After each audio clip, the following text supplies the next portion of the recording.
Kelly here with today's hip tips. And today on episode 56, we're going to do something a little bit different than what I had originally planned. But don't worry, we'll get back to that episode another day. In light of everything going on right now, I thought it would be a really good idea to do an episode on things that we can't control, things that we can control, things that are expected and unexpected. So today's episode is tips to dealing with the expected and the unexpected. Now, what do I mean by expected? Well, there's a lot of things in life that we can control. We can control our own body, we can control our reactions to things, we can control our emotions, and we can control what we do with our life, right? But there are other outside influences that we can't exactly control. So I like to break it up in my mind as things that we can expect and things that maybe we can't expect or maybe that we're not predicting. So the first thing is expected.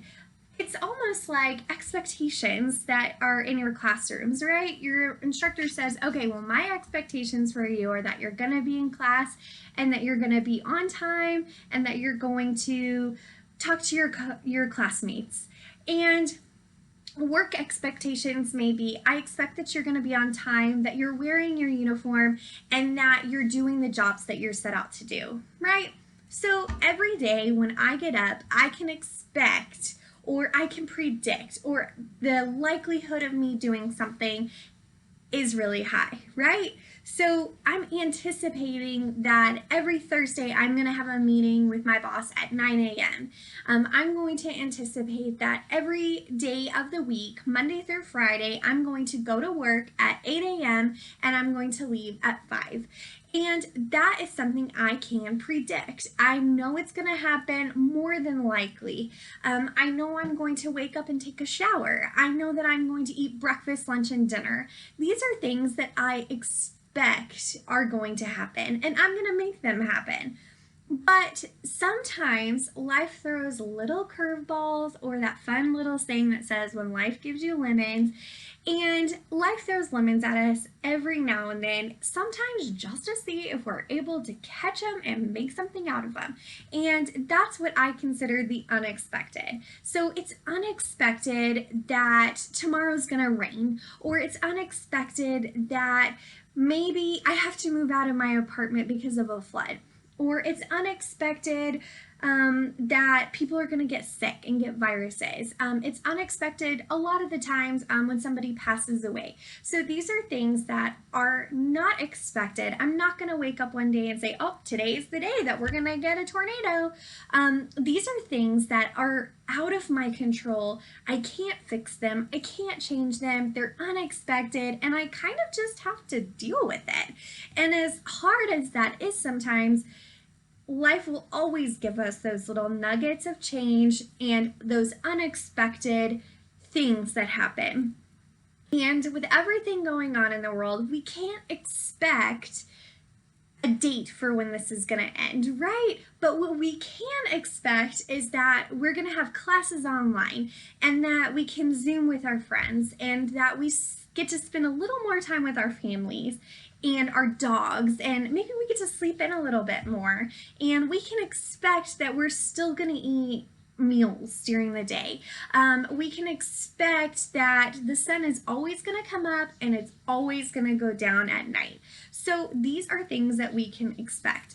Let's try really focusing on what is expected. What are you able to achieve? What can you do during the day? It can be super easy to get caught up in, oh my goodness, what if I can't change this and I'm so worried and I don't know when this is going to end and what's going to happen to my job. And the more we're at home, the harder it can be to take those emotions out or feelings out. So really focus on what's expected. If you don't know what's expected at home, ask your parents, ask your group home and instructors, or ask your family members, or even just your aunts and uncles, whoever you live with, your sister, brother, and find out what you can expect.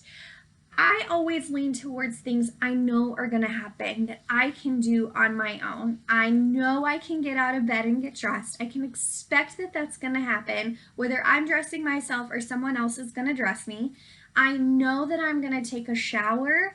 I know that I'm going to brush my teeth. I can expect that I'm going to go walk my dogs because that's a chore that I do, or a task that I do. I can expect that I'm going to do my laundry at some point this week. I can expect that I'm going to vacuum the carpets, clean my windows. I can expect that I'm going to tune in and do some more hip tips. So I'm going to focus on those things, and I'm not going to think about everything else because, again, it's going to take away from what I can do and being in this moment. So if you're really struggling with not having control, not having a date set for when we're going to get to go back to MP, not having an idea of when the virus is going to go away or end, try to put that away. Find some inner peace, maybe listen to some music, use some of those coping strategies. I know I'm probably going to light some candles, put on my Christmas lights, turn on some really slow music, or I might meditate, and I'm going to find out by thinking of what I'm going to be able to expect. I'm going to think about those things, and I'm going to really channel my energy to that. Now, again, if you have any questions, need any support, don't forget that you have instructors and peers and family members who are there to support you. And I can guarantee you there's a lot more people that are thinking the same thing and worrying about the same thing as you are. So you're not in this alone. Just try to redirect your mind and think of all the things that you can expect to do today and all the things that you can control. All right, everybody, take some deep breaths, go color, go read, go put your head down for a little bit and reset. And I will talk to you later.